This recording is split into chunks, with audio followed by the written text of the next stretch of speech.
So one of the issues that I've had for a very long time, especially as I've gotten older, is finding a good pair of jeans. When I was young, this wasn't a problem for me, but now that comfort's the number one factor that I look for, I just hadn't found anything that worked as something I could wear all day, every day, until now. Men, if you hate khakis like I do, your time has come. The perfect jean was created by a conglomerate of mostly imperfect men and a couple of extra perfect ladies who set out on a mission to find a jean that we can wear no matter what we're doing. Whether you're lounging on the couch, working outside, salsa dancing, doing yoga poses, or dunking a basketball, this is a pair of jeans that is built for your life. I picked up a pair skeptical at first because I've been let down so many times before, but I've got to tell you, these jeans slip on like your favorite pair of sweatpants. You know the ones. Once I had my pair, I reached out to the team at Perfect Jean and asked them if I could run an ad on my show. And they were kind enough to offer you, yes, you listening right now, a special 25% off discount code that you can use when you pick up your very own pair. Don't be like me and pay full price. Take advantage and pick up the best pair of jeans you've ever worn right now. Head to theperfectjean.nyc and enter the discount code 25FOR-FRIENDS at checkout to get 25% off your very own pair of perfect jeans.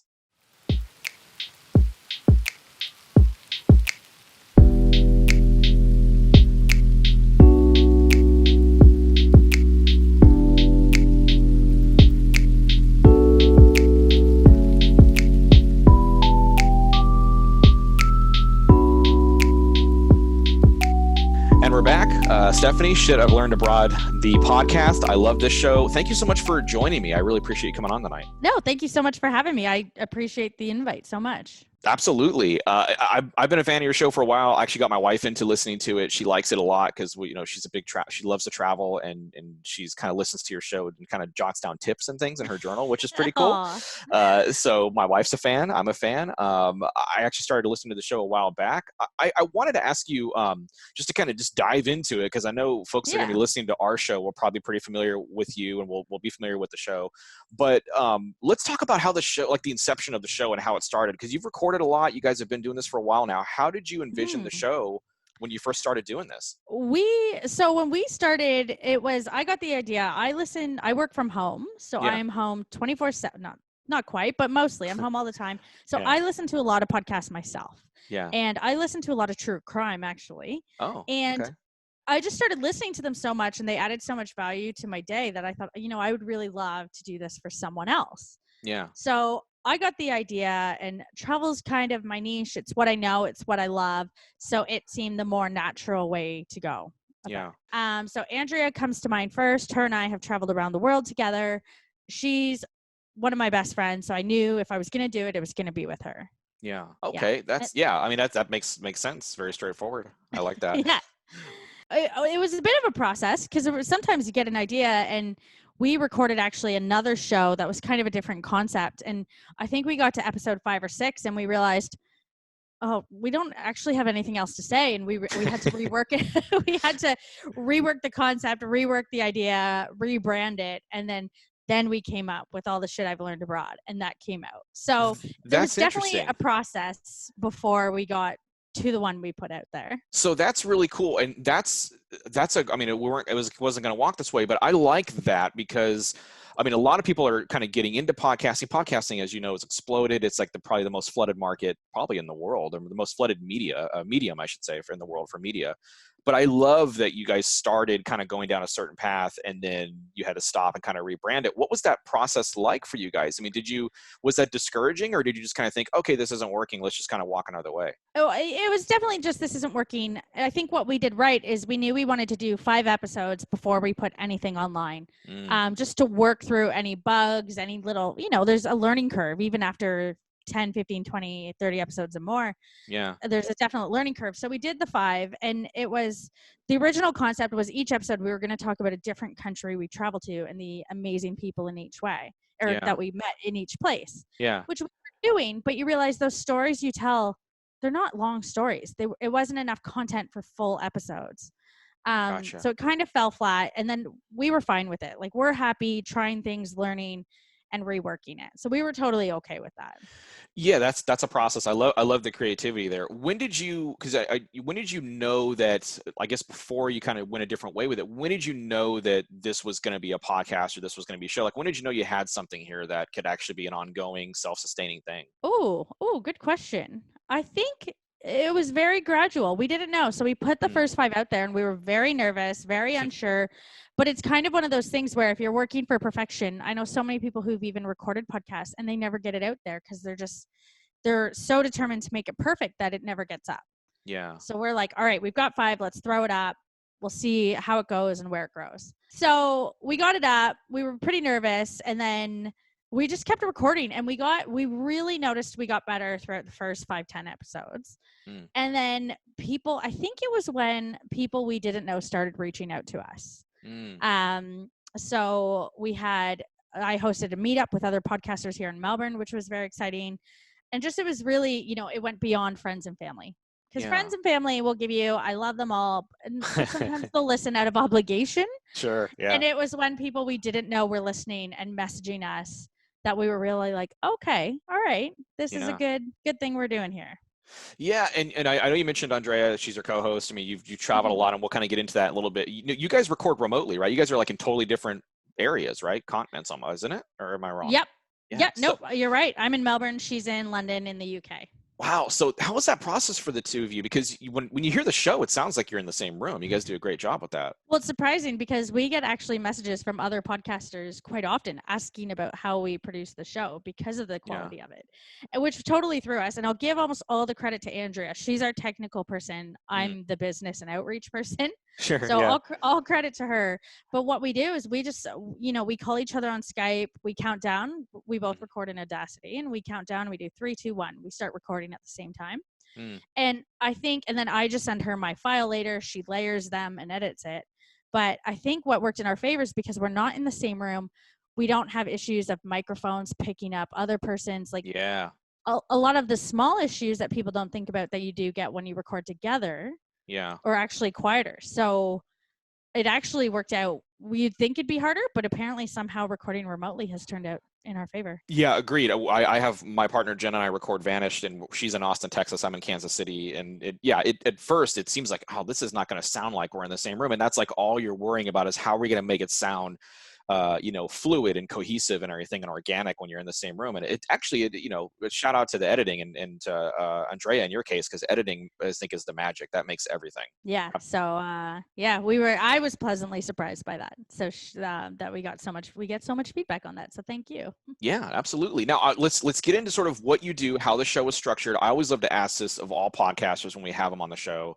If you could describe the show to someone sort of like an elevator pitch, what's that sound like? I would just say I like the title because it's called All the Shit I've Learned Abroad. So it's each episode we talk about different traveling issues, but it's very lighthearted. It's very fun. We definitely make fun of each other a lot and we learn as we go. So it's just really lighthearted, fun travel information. There's tips in there. There's funny stories. So it's just very easy listening, I find. Yeah. Agreed. I agree. It's funny because there's so many, just if you like, fire up like, Google Podcasts, Apple Podcasts, there's so many travel podcasts out there. It's one of those things that, it's a pretty dense market as far as podcasting is concerned. What I want to ask you is for people that are kind of thinking about starting their own show, and this isn't just for your niche or my niche or anything else, but just in podcasting in general, what do you do to make your show sort of stand out from the rest in terms of creating something that's attractive to potential new listeners that can keep, existing listeners? How does that work? Is that like an active thing for you guys? I think being very natural is one thing. People really, if you listen to a podcast and you can tell they're trying to be something, it doesn't come off well. So people don't keep listening. I will say when I'm looking through, because I listen to so many podcasts and I'm always looking for more. Yeah. One thing that does make a difference for me and whether I choose to give a podcast that first lesson is the branding. The logo on iTunes. And it's funny because it shouldn't be that way, but it's the same thing in a bookstore. If a book draws your eye to it, you'll pick it up and read the back. The back sounds good, you'll keep reading. It's the same thing with podcasts. You need to stand out so people click on it, and then you got to keep them listening again and again, obviously. 100%. Yeah, that Yeah. branding does matter. Yeah, I agree with you 100%. And especially you mentioning books. That's sadly that's how I shop for books when I'm browsing. Is like, if the cover is, because I'm a big history geek and everything. So if the cover stands out to me, if it's attractive, if it's vibrant or whatever, I mean, it really does make a big difference. Then I'm Yeah. going to take a second look at that book, and I'm going to kind of maybe read the back or the inside flap or whatever. Yeah, it shouldn't be that way, but marketing is very important. I agree with you 100%. I know. And I felt bad saying that because in my head, I'm like, oh, I should really say something more substantive and meaningful. But that's the reason marketing and that entire industry exists, because it does matter. Absolutely, absolutely. Now, what I wanted to ask you, since probably when I first reached out to you, and since I've been listening to the show, is, do you have, because you've traveled, well, first of all, is there any place you haven't traveled to yet? I mean, you've been Oh, everywhere pretty much, right? there's definitely always places. So I've got a huge list to go yet. Yeah, And what I find I do is I compare myself to the travelers who have traveled the whole world. So they make me feel like I haven't done much, yeah, which I guess we all do in life to some degree. yeah. So there's definitely a lot of places I still want to go that I haven't been to. When we did Chasing Earhart, one of the people we had on the show, and we filmed for the documentary, was Cassie DePeckel, and she's like, she had, I think she holds the record now. She traveled to every continent, every country in the world, or something like that. It was like a Wow. really major, and she did it on her own. Like, she traveled singularly. I've read Um, about her. Yeah. yeah, she's pretty remarkable, and super sweet girl, and just like, very no ego at all, just very like, just really down to earth. But I had asked her about what her favorite place was to travel, or did she have like a top 10, or did she have a top 5 or whatever. Hmm. So I'll ask you the same thing. Do you have like a singular place, like, or do you have a top 3 or anything like that? I have sort of a favorite based on categories. So if you would ask me, my favorite place to travel for food, I'd say India for sure. Mm, Hands down. And even if you love Indian food, like wherever you live, wherever you're listening from, Indian yeah, food in India is still 100 times. It's just so fresh and everything. It's not ingredients that are mass produced. Like, I can't speak enough to how good the food is there.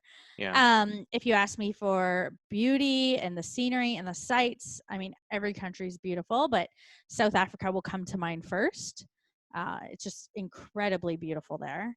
yeah. So I kind of have favorites or tops based on categories. It's hard to say. It's never just everything in one place. Right, right. Well, I guess, and the flip Mhm. side of that is, and I was on your blog, and kind of checking stuff out a couple of days ago, and you have what I love about what you do, and kind of, as many places as you've been, and as envious of people that you probably are for that, because so many people want to travel, they want to go to these faraway places, and they want to have these experiences. You still keep a bucket list on your website, and I think that's really cool. Is there any place you haven't been, that you like, your number one spot that you just has eluded you, that you want to go to? So I, my whole life, have dreamt of going to Easter Island. Ah, yeah, So I haven't been anywhere near there yet, and I haven't done that whole coast of South America. So I yeah. really need to get there. It's not in, I don't know when that will be, but it's definitely one place I've always dreamt of and I've never been to. And it's another thing I wanted to ask too, is because you traveled so much, and you would know this question, you'd have a really good understanding of this. Is one of the things that people tend to sort of, it makes people a little standoffish with travel, is just the fear of sort of the unknown, going to another country that they don't know, and just, what's the political climate in a specific country, how safe is it to visit.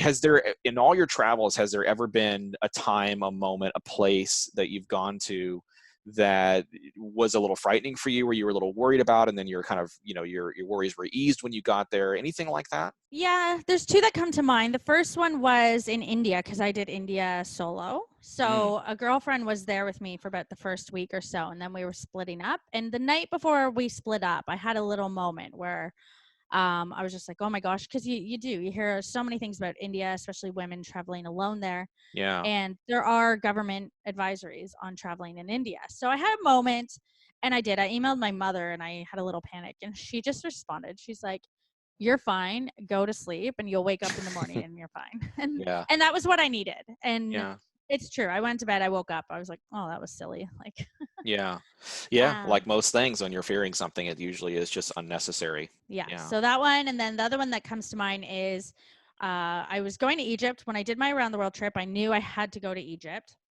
And Egypt, obviously, for a number of years now, with their governments and all the changes and all the Mm, uprisings, Egypt, there was a do not travel advisory in effect, but I still went. And I did one morning wake up to a bomb. So ISIS had blown up. There was a car bomb just right by where I was staying when they Yeah. blew up the Italian consulate. And it was really weird because it probably sounded a lot worse because CNN sent out breaking news alerts. So everyone was seeing it on the Right. news. So people were terrified for me. But being on the ground was a very different experience when you realize it's kind of like, I grew up near Toronto. If there'd been a shooting in a neighborhood of Toronto, I wouldn't run away and leave the city or leave the country. Yeah. And it was almost like the same experience. So it sounds very scary, but it was actually very interesting to experience what it's like there when these things happen. Yeah. Yeah, I bet it strengthens your intelligence of how to handle situations, and especially if you're in a foreign country or something, a different place you're not really comfortable with. Yeah, I can imagine that's it's scary, but it's enlightening at the same time once you go through it, because then you sort of look at the world a little bit differently, I would imagine, at that point. Oh, definitely. And you realize too how the media shapes these events in ways they're not necessarily perceived of on the ground. Yeah, and that's a good kind of segue to another thought I was having. I was thinking about this here, and I was talking to my wife about it. When she knew I was going to talk with you on the show and everything, she had asked me to ask you this question. As far as like perception is concerned, do you think, because you've traveled so many different countries, and you've been there, you've sort of walked that walk. Is the perception different than the actual reality of a lot of these countries, as far as not only just like the safety aspects of it, but like the culture and just kind of everything, like the Western civilization, how we sort of like we stereotype sort of different cultures and things like that. I mean, it must be vastly different when you're actually there. Absolutely. And I think people will take the government, because obviously there's a lot of wars, issues, things going on at government levels, and people take that government and assume every single person in that country is like that. Yeah. And that's almost never the case. Like almost every country you go to, people are just living their lives, and they want to find love, and they want to raise their kids right. And it's just people doing the same things in different ways a little bit. But like everyone I know who's been to Iran says the Iranian people are the most beautiful people they've ever met in their life anywhere in the world. Yeah. But if you were to judge by what you hear on the news, you would think they're all horrible people there. Yeah. Yeah. It's a stereotype for sure. I mean, it exists, and I wonder if it's just people need to get out and travel. I mean, it really is simple as that. You need to experience other cultures. I think Western civilization, we're sort of in a fishbowl. You know what I mean? We're sort of in this little bubble, and we don't know. We only see, like you mentioned, what we see on TV and what other people tell us. How other people tell us we should act or look towards a certain culture or country or lifestyle or whatever. So it's that's why I think podcasts like yours are so crucial, because you sort of it is an honest window into those cultures, into those other countries, without any kind of any bias, really, to be honest with you, which I love. Yeah. And I don't ever want to be one of those people who's a pretentious traveler who says, well, I understand the world because I travel. But everything in life is about exposure. And if you're exposed to something in person, you have a greater understanding. And and you can take that a small example as, small town communities where they have their first LGBT person, and something they've been so scared of, they realize they know this person, they've known them their whole lives, they love them. Oh, suddenly it's not so scary. Agreed. But everything's about exposure and seeing these things you've thought of as scary just really aren't. Yeah. It's kind of like I tell my son all the time, and he's 10, and he's at that age where his fears sort of overtake him. And I always tell him, like, there's no sense in getting worked up over something that you don't know the outcome to, you don't know what's on the other side. Like, go through the experience first, and then, then you can go from there. And that's kind of, I think that's that's something that everybody should sort of take heed to, especially, experiencing and exposing themselves to other countries like that. Yeah. And I think for everyone too, the scariest part is always just that leap, the deciding to do it. Yeah. The actual doing of something is very rarely scary. It's just that decision-making process. So as soon as you can get past that, and that's what I like to do, I want to give people a kick in the butt to make the leap. Yeah. You realize nothing's that scary. Yeah. And I guess the natural next question would be, how important do you think it is for podcasts like yours to be out there and to sort of give people that, I mean, because people research, obviously they go online, and as we talked about earlier, podcasting is one of the biggest mediums in the world right now. People Mhm. are gonna listen to podcasts. They're gonna be like, oh, I want to travel to India. Like, I wonder if there's any podcasts about that, about the culture, about what to expect when you're traveling, things like that. You guys wrap all that up into a nice sort of package. But I mean, how important do you think that is to have a show like yours for people that have experienced it and actually are doing, what you're doing? Yeah, I do think it's important. And mostly because what we've learned from our listeners is that a lot of them are either travelers themselves, a lot of them are people who want to travel and probably will be in the next couple years and doing big trips, not even just short trips, but like Yeah. the big extended ones. Yeah. And they're surrounded by people who are saying, what are you doing? You should be saving your money. Or, well, don't go here though. That country, no, you don't want to go there. And they're surrounded by people saying no in their mind, and they Yeah. need to hear people say yes. Right. And obviously, always be smart and be safe. But when you're constantly being told you shouldn't do something, eventually you quite likely start to think, well, maybe I shouldn't.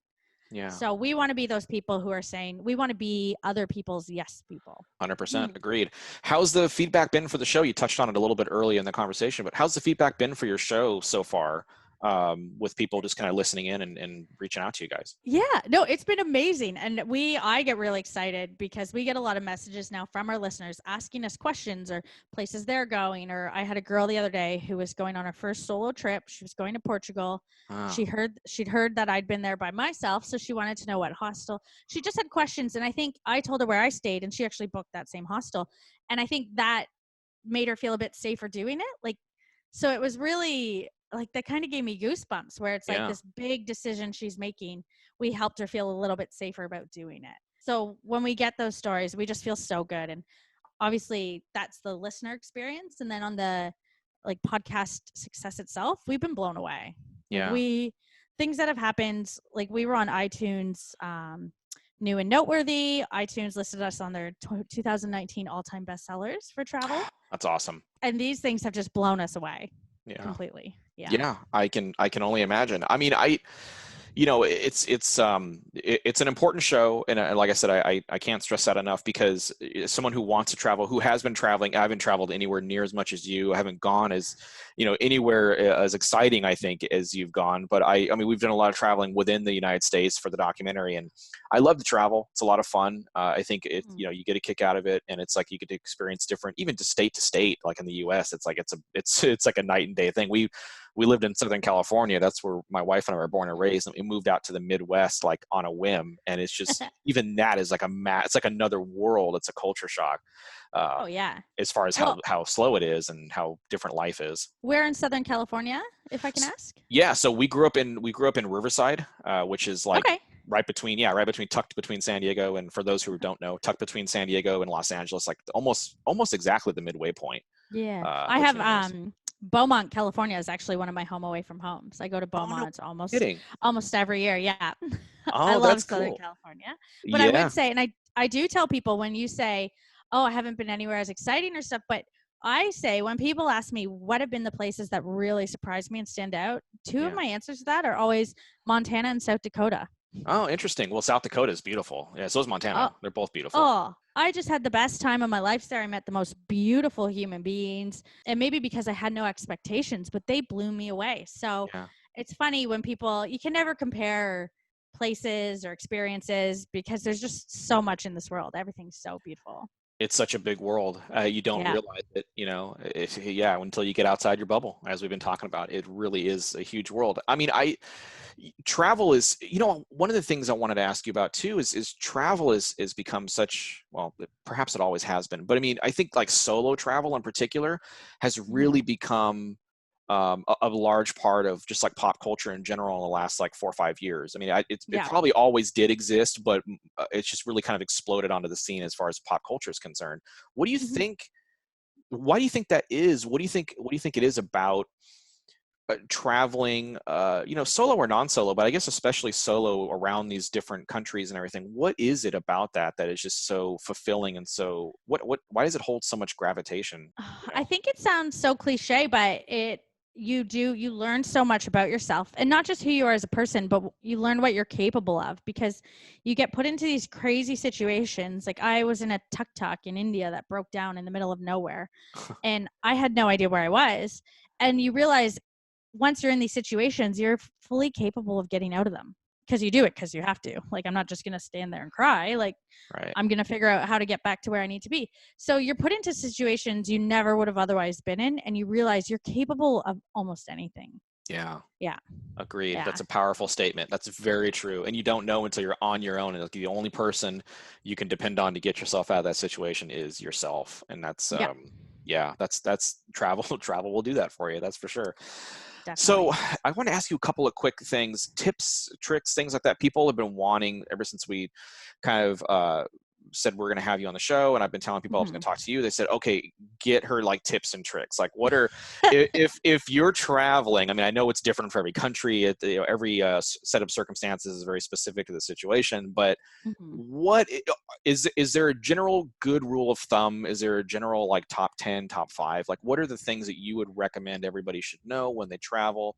What are your must-haves? So top tips and tricks for me are always going to relate to safety, because obviously you can go wherever you want, do whatever you want, but you always need to be safe doing it. So always have an unlocked phone, get a local SIM card. Do Yeah. not be reliant on finding Wi-Fi, because it's just not responsible to do.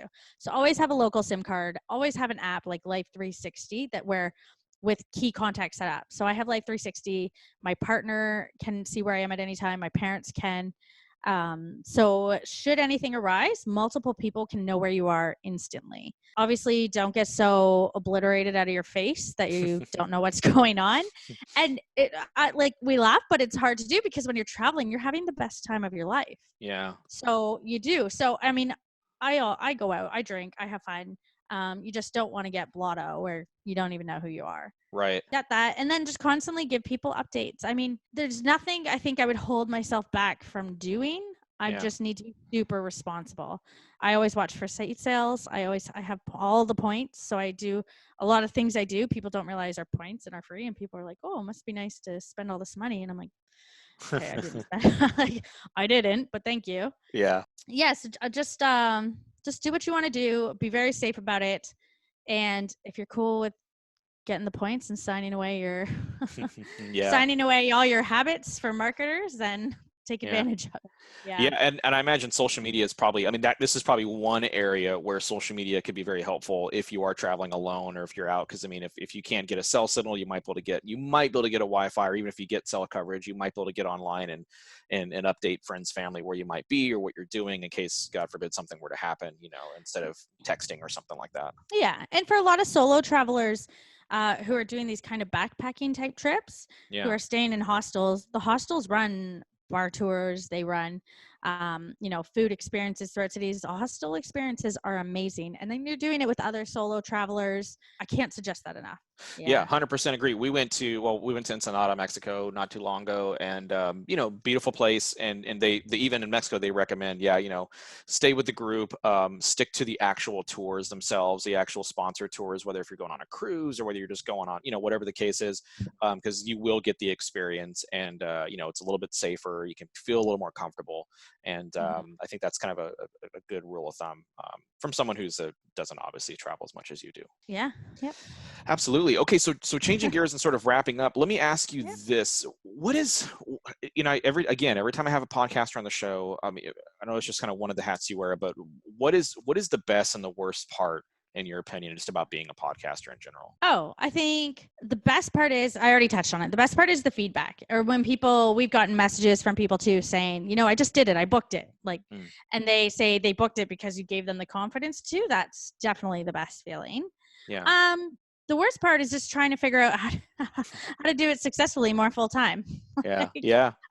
A lot of podcasters out there, I don't think people know that you do it for a hobby. And even if you've monetized it and you're making some income, like, it is still, almost everyone's going to their full day jobs and then doing this as a passion project. So you just want to make sure people, I want people to appreciate that about me, and I appreciate it about the podcast I listen to, is they're not people in true crime. If a true crime podcaster, doesn't put an episode out for a week and it's a weekly podcast and they get nasty comments. And it's like, Yeah. Everyone, they're doing this as a passion project and people deserve a break. So I'd say that's the downside, is people not really realizing, you're doing this as a passion of yours and putting it out into the world, and people. Absolutely. Yeah. Absolutely. Yeah. Couldn't agree more. It's, yes, as you mentioned, people, most podcasters do have some form of Patreon.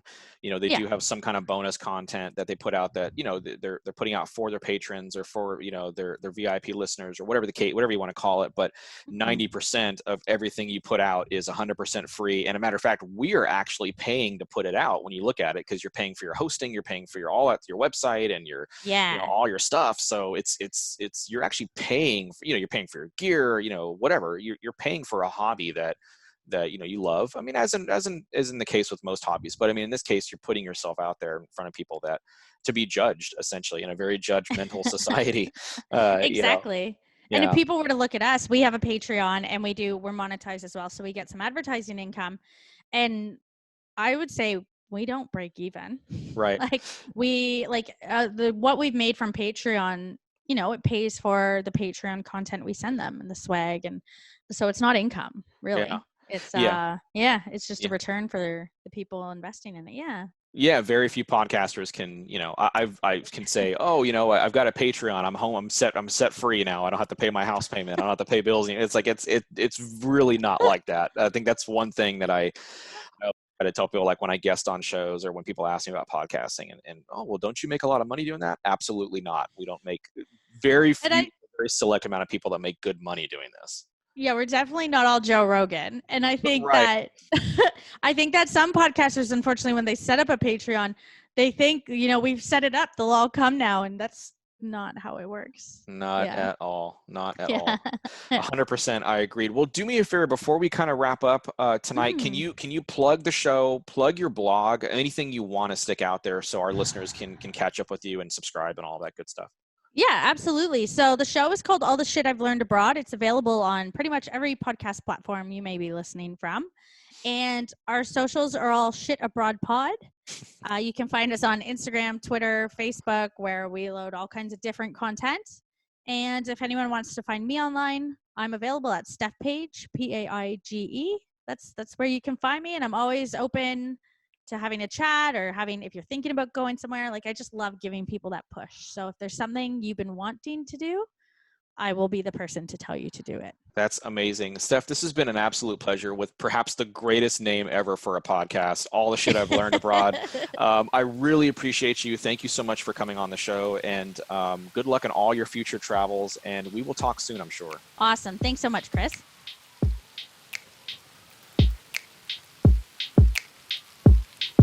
If you made it all the way through our conversation tonight, I want to thank you for hanging out with me and my friends. We hope you've enjoyed the show.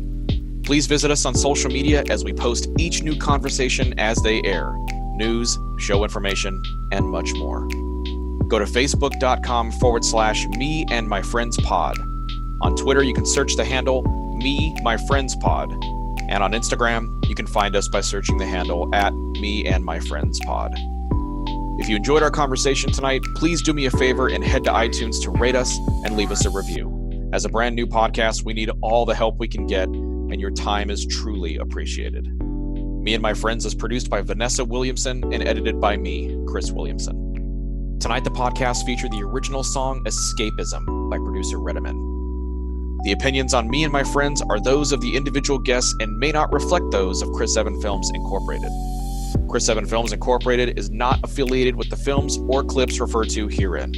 Any audio clips used in this podcast are the intellectual property of their respective copyright holders. They are included here for the purposes of education and entertainment, and no infringement is ever intended.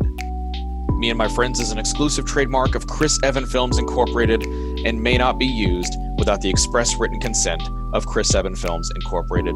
All rights reserved. Me and My Friends is a Chris Evan Films production, copyright 2020, all rights reserved.